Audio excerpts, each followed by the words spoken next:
Hey everyone, and welcome back. Want to create custom task views in Todoist to see exactly what matters to you? Let me show you how to use filters. First, understand the free plan limit. The free plan allows up to 3 custom filters. If you upgrade to Pro, you get up to 150 filters. To create a filter, go to Filters and Labels in the left sidebar. Click the plus icon next to Filters. Name your filter and choose a color. Now enter your filter query. Here are the basic symbols you'll use. It means and. Both conditions must match.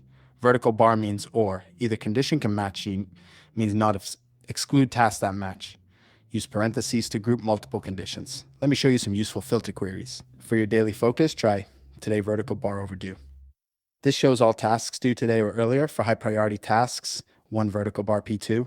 And no date, this shows priority 1 or 2 tasks that have a date assigned. To see work tasks due this week, hash work and due before. Set this shows all tasks in your work project due within the next 5 days. For your GTD next actions view, hash next actions and no date and dot subtask. This shows dated tasks in your next actions project, excluding subtasks. To find tasks with a specific label, at calls and due before tomorrow, this shows all call related tasks due today. To edit an existing filter, click the pencil icon next to the filter name. Make your changes and save, and that's it.